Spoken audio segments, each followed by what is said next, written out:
Welcome back, everybody, to Carrigan Company. So good to have you with us for this episode. And, of course, Sue Tab keeping me company today. And it's always great to have Sue with me wherever I might be. Yeah. That is for sure. She and I have many a story to tell, but we won't share it here, at least not right now. No. We're both Celtics fans. And, of course, the city everybody's a Celtics fan right now. Oh, yeah. I'm happy to say I'm not a fair weather fan. I actually am a Celtics fan for the whole season. But the city is electric right now. And that first series with Orlando, it was a little slower. I think everybody just figured, hey, let's just get through this series. Yeah. They felt that way. But this Knicks series is a whole different ball game. It's a different animal altogether. Yeah, I got to tell you, I'm headed to New York this coming weekend. Oh. And, of course, the Celtics are headed there, too. Yes. So it should be very interesting. We've got plans for a big party at a local establishment on Saturday, and I'm hoping that we don't get thrown out. I was just going to say, you're going to wear a Celtics shirt? Maybe I might. think you should do it. I just might. Yeah. If you're a true fan, Kim, absolutely, you got to go. And I'm going to be right with other Celtics fans, so I feel I'm always emboldened when I have a group. Others with me. Yeah, I'm not going to walk down the street alone, but I'll certainly have all of them. So we are so thrilled, though, to have somebody who really knows about the Celtics with us. This is WEEI's Celtics, one of their Celtics reporters. Great to have Justin Turpin with us, and we know that this podcast is going to stand for a while here, and we want to talk about just this series as a whole and what you anticipate. Would you agree with me when I say, everybody's attitude about the first series was just sort of, can we get this over with so they can rest for a bit? Yeah, first of all, thank you so much for having me on. But yeah, I'd absolutely agree with that. I was actually joking about it with one of the PR people over at the Celtics. I was like, it feels like an extension of the first round in the regular season in the first round, doesn't it, a little bit? So I think everyone's getting ready to go for this series. In Boston, New York, I mean, it doesn't get much better. It really doesn't. We've seen them play one game so far as we tape this, and that did not go so well. No. But I would love to hear, Justin, from you what you think this matchup is all about when it's all said and done. Yeah, I think this one is a very favorable matchup for the Celtics. If you look at their regular season numbers against New York, they really had no problem taking care of them. They had 3 wins by double digits. Even the fourth game, they won an overtime thriller. They did that without Al Horford, and Jaylen Brown was banged up in the second half. So they were really able to take care of this team with ease this year, and a lot of that is because of the matchups they have on the floor.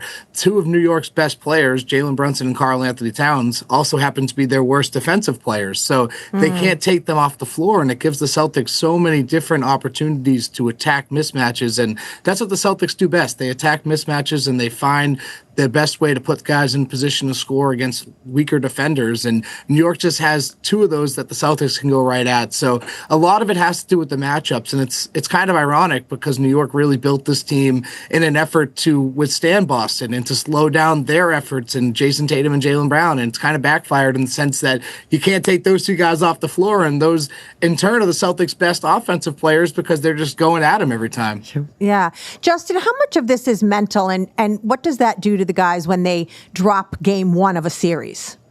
Yeah, it's all mental in the NBA postseason. I mean, that's just the reality of it. And I think with this team, for the Celtics specifically, they do a really good job of staying in the moment. And that starts with Joe Mazzulla. He wears a sweatshirt around the facility that says mindset. Like, that gives you an idea of just how keen this guy is on the mental aspect of the game and how they're really focused on that. And that really changed after they fell behind 0-3 against Miami in 2022 or 2023 season.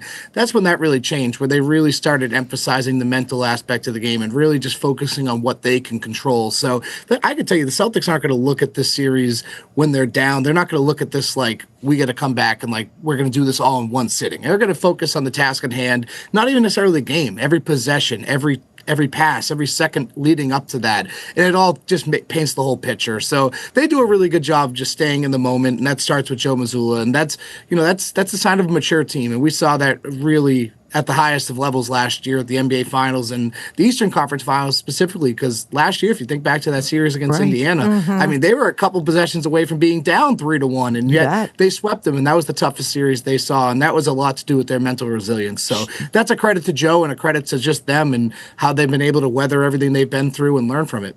So you just talked about that season last year, of course, and that run for the championship. When you look at this team and you compare it to the team and where they were a year ago, what differences do you see? And do you think this team is stronger and better now for it? I do think they are better, and I think that's because of the hardships they had to deal with this year. Obviously, Jaylen Brown missed time, Kristaps Porzingis missed time, Drew Holiday missed time, Sam Hauser missed time. You can go down the line. All these guys missed some time, and that wasn't the case last year. They were a really healthy team last year, and this year they've had to weather different issues throughout the season with guys missing time, and they've had to try different lineups out, try to find different ways to win. And I think they're also just more confident. Like Jason Tatum talked about it after the Orlando series, that he feels more free this year. He's playing more relaxed. Like, it's just the weight of the championship burden is off their shoulders, and they can just kind of relax. They know they can do it. It's just a matter of executing. So I think from a mental standpoint, again, like we keep talking about it, like that's just so important in the postseason. So the mental standpoint of it is really important. And just from their experiences, like Jason Tatum got better, Peyton Pritchard got better. It's the same team, but guys just took a step forward. I think Peyton Pritchard is really the big example, a guy who was contributing last year and then comes out this year and wins Sixth Man of the Year in pretty runaway fashion. So I think they are better, and I think a lot of that has to do with just they're all entering their primes, they're all young guys, they're all figuring it out. And when you spend all that time together, your chemistry only gets better and better, and they just trust each other. And it's one thing that every opposing coach points at. Like, these guys believe in each other, they all trust each other, and they play with each other perfectly. And I think just the more time comes with that, the better they are. Yeah. I have a question because Derek White's my favorite player. And I feel like I don't think you're alone on that. Well, but this is the thing. I feel like Jason Tatum gets all the limelight, and Derek White is just like this stealth. Like, he just always appears and he shoots the 3-pointers and he gets them. And I just love him. And I feel like he doesn't get the attention he deserves.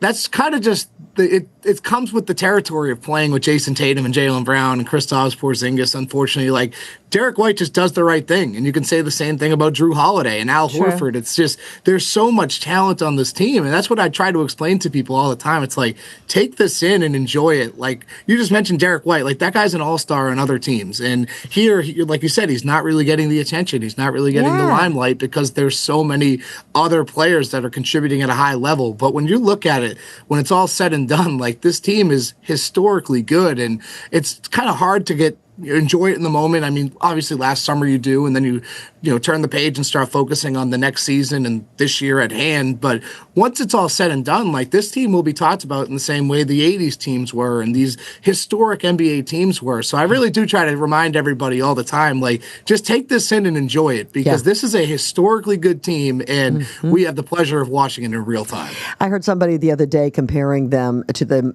just for the exact reason you're saying, the Michael Jordan era at the Bulls.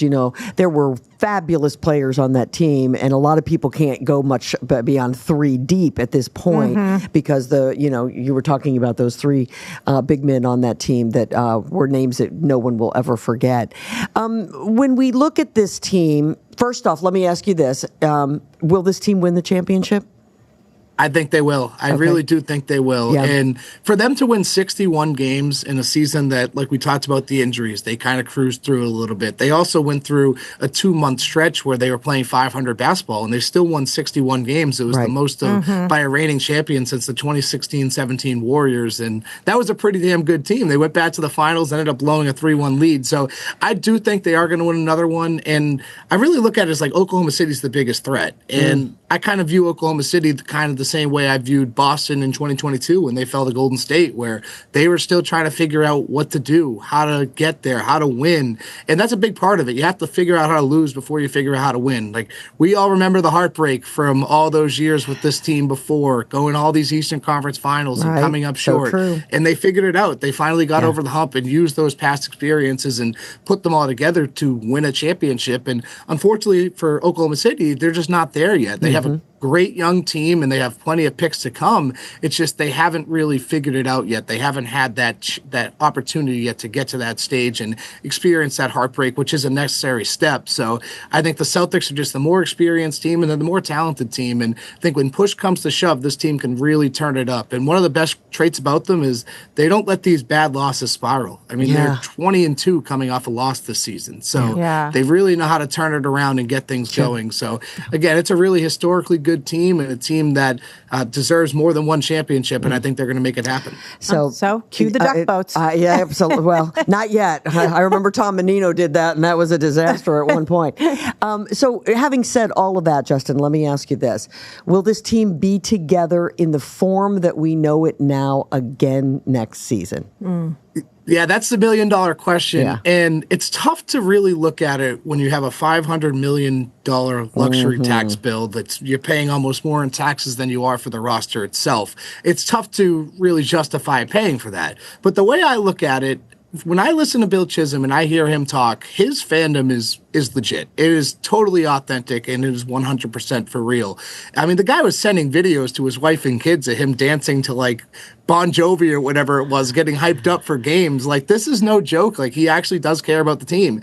And I think it really depends on if they win it all. Because if they win it all, if you go back to back and you could keep the same roster intact and have a chance to win another championship and go for a three-peat, I find it hard to believe a new owner that is very passionate about the team is going to come in and blow it up. Like, this is not something that they're coming in blind with. Like, they knew this was going to be staring them in the face. Right. And I think they kind of have a plan with that. And it's easier to break it up if they don't win a championship. Sure. But if they win it all again, and your first move is to come in and trade Drew Holiday or Kristaps Porzingis after you just went back-to-back, that really does irreplaceable damage to your reputation, and you hope to be the owner of this team for a long time. So it really depends on if they win a championship. There could be some cosmetic changes, but like in terms of like the top of the roster, like the top six, those guys, I can't see them moving if they win a championship. Good. Al Horford going to retire, though? He will not be retiring. Okay, he has been fantastic all this season. He's on record saying he wants to come back. Of course, it's going to be a little bit difficult with him because his contract's up, and we'll see if he's willing to take less to stay Let's give him one more year. Is he 34 or 35?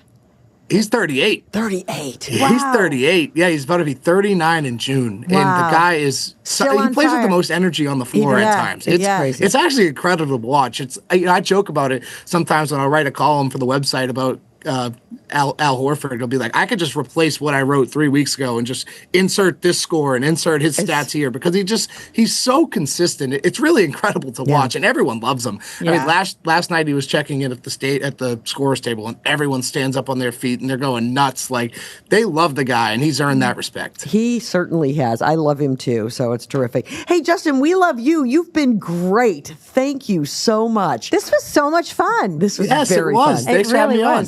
Thank you very much. And we'll definitely do it again. And remember, you can hear Justin on WEEI. And of course, you're going to hear lots from him over the next few weeks as our Celtics keep working toward that second championship in a row. Justin, thanks so much. Anytime. Thanks for having me on. You bet. This is Carrigan Company.